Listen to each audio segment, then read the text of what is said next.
Many of the atheists, they believe in science. All these arguments may not satisfy them completely. Many of the atheists, they say that science is a yardstick. They believe science is ultimate. So let's try and prove to this group of atheists also about the existence of Allah Subhanahu wa Ta'ala. So if I know that this atheist believes only in science, after congratulating him, I'll ask him a simple question. That if suppose there is equipment, there is a gadget who no one in the world has ever seen, and if that gadget is brought in front of you, and if the question is asked that who will be the first person who will be able to tell you the mechanism of this gadget, that atheist, he may say, after thinking for a while, the first person who will be able to tell you the mechanism of a gadget who no one in the world has ever seen, no one in the world knows about it, he will tell you that the creator of that gadget. Or he may say the maker of the gadget. He may say the inventor. He may say the producer. He may say the manufacturer. Whatever he says, it will be somewhat similar. Either creator, manufacturer, producer, maker, inventor, somewhat similar. Just keep that answer at the back of your mind. The second person is the creator. If he says to somebody else, he'll come to know, or a person who does research, but that is secondary. You ask this atheist that how did our universe come into existence? So he will tell you that our universe was initially one primary nebula. Then there was a secondary separation, a Big Bang, which gave rise to galaxies, stars, moon, sun, and the earth on which we live. This he calls as the Big Bang. You ask him, when did you come to know about this creation of the universe, about the Big Bang? He will tell you about 50 years back, 40 years back.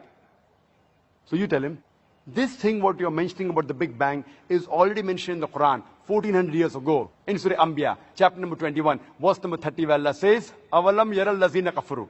Do not the unbelievers see anna samawati wal arda kanat ratkan fataknahuma, that the heaven and the earth were joined together and we clove them asunder. What you're talking about, the Big Bang, is already mentioned in the Quran 1400 years ago. Who could have mentioned this in the Quran? So he will tell, maybe it's a fluke. Somebody wrote it. No problem. Don't argue with him. Ask him the next question. What is the shape of the earth? So he will tell you, previously the human beings thought that the world was flat. It was in 1577 when Sir Francis Drake, he sailed around the earth, that he proved that the earth was spherical. You tell him that the Quran mentions in Surah Naziat, chapter number 79, verse number 30, that wal ard ba'da zalika dahaha. We have made the earth egg-shaped. The Arabic word dahaha, one of its meaning is an expanse, and the earth is an expanse. The other meaning is derived from the Arabic word duya, which means an egg.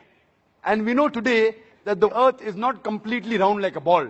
It is flattened from the pole and bulging from the center. It is geospherical in shape. It is somewhat similar to the egg. And the Arabic word duya does not refer to a normal egg. It specifically refers to the egg of an ostrich. And if you analyze the shape of the egg of an ostrich, it is geospherical in shape. Imagine, the Quran mentioned that the earth is geospherical 1400 years ago. Who could have mentioned that? So he will tell you, your Prophet Muhammad, peace be upon him, was an intelligent man. Don't argue. Continue. The light of the moon, is it its own light or reflected light? So the atheist will tell you, previously we thought that the light of the moon was its own light. But today we know that the light of the moon is not its own light, it's a reflected light. When did you come to know? He will tell you, we came to know yesterday, 50 years back, 100 years back, 200 years back. Quran mentions 1400 years ago in Surah Furqan, chapter number 25, verse number 61. That blessed is he who has placed the constellations in the sky, and therein sun, Shams, having its own light, and moon having borrowed light. The Arabic word for sun is Shams. Its light is always described as siraj or wahaj, meaning a torch or a blazing lamp. And the moon in Arabic is called as qamar.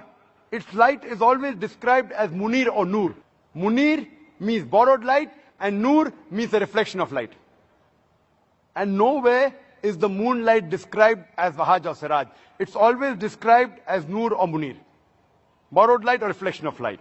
Who could have mentioned this in the Quran 14 years ago? Now there'll be a pause. Don't wait for the reply. Continue. When I was in school, I had learned that the sun revolved, but it was stationary, it did not rotate about its axis. The Quran says in Surah Anbiya, chapter number 21, verse number 33, Huwa allazi khalaqal layla wan nahara. It is Allah who has created the night and the day. Wa shamsa wal qamar, the sun and the moon. Kullun fi falaki yasbahun. Each one traveling in an orbit with its own motion. The Arabic word yasbahun describes the motion of a moving body. And if it's talking about a celestial body, it means that this sun and the moon, besides revolving, it's also rotating about its own axis. And today science tells us that the sun takes approximately 25 days to complete one rotation. Imagine what I read in school. I finished my school in 1982. Sun was stationary. 1400 years before the Quran says the sun rotates. And my science book said the sun was stationary. Today, it has been incorporated that the sun rotates. You ask him, that who could have mentioned this? There'll be a silent pause. Some critics will say, it's nothing great that the Quran speaks about astronomy because the Arabs were advanced in the field of astronomy. I do agree, the Arabs were advanced in the field of astronomy, but I'd like to remind them that it was centuries after the Quran was revealed that the Arabs became advanced in the field of astronomy. So it is from the Quran that the Arabs learned about astronomy and not the vice versa. In the subject of hydrology, when you ask the atheist, that you ask him about the water cycle, he will tell you that the water evaporates from the ocean. It forms into clouds. The clouds move into the interior. It falls down as rain, and the water is replenished. You ask him, when did you come to know this? He will tell you it was in 1580 when Sir Bernard Palissy, he spoke about the water cycle for the first time. 1580. So you tell him, what you came to know in 1580, just hardly a couple of hundred years before, the Quran mentions 1400 years ago. The Quran says, the water evaporates from the ocean, formed into the clouds. The clouds move and join. They move into the interior, and they fall down as rain, and the water will be replenished. The water cycle is spoken in the Quran in great detail in several places. It's mentioned in Surah Zumur, chapter 39, verse number 21. In Surah Rum, chapter number 30, verse number 24. In Surah Hijr, chapter number 15, verse number 22. In Surah Mu'minun, chapter number 23, verse number 18. In Surah Rum, chapter number 30, verse number 48. In Surah Nur, chapter number 24, verse number 43. It's mentioned in Surah Naba, chapter number 78, verse number 12 to 14. It's mentioned in Surah Araf, chapter number 7, verse 57. In Surah Raj, chapter number 13, verse number 17. It's mentioned in Surah Furqan, chapter number 25, verse number 40 and 49. It's mentioned in Surah Yasin, chapter number 36, verse number 34. It's mentioned in Surah Fatir, chapter number 35, verse number 9. It's mentioned in Surah Jasha, chapter number 45, verse number 5. In Surah Qaf, chapter number 50, verse number 9 and 10. It's mentioned in Surah Waqia, chapter number 56, verse number 67 to 70. It's mentioned in Surah Tariq, chapter number 86, verse number 11. I can go on and go on and go on, quoting only the verses in the Quran which speak about the water cycle only. The Quran speaks about the water cycle in great detail. Who could have mentioned this in the Quran 14 years ago? No reply? Don't worry, continue.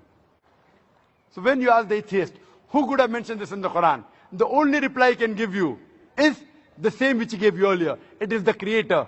It is the maker. It is the producer. It is the manufacturer. It is the inventor. This creator, this producer, this manufacturer, this maker, this inventor, we Muslims call him as Allah. That's the reason today science is not eliminating God. It is eliminating models of God. La ilaha illallah. I would like to end my talk with the quotation of the Quran from Surah Fussilat, chapter 41, verse number 53, which says, سَنُورِيهِمْ آيَاتِنَا فِي الْآفَاقِ وَفِي أَنفُسِهِمْ حَتَّى يَتَبَيَّنَ لَهُمْ أَنَّهُ الْحَقُّ أَوَلَمْ يَكْفِ بِرَبِّكَ أَنَّهُ عَلَى كُلِّ شَيْءٍ شَهِيدٌ. That soon we shall show them our signs into the furthest regions of the horizons and into their souls, until it is clear to them that this is the truth.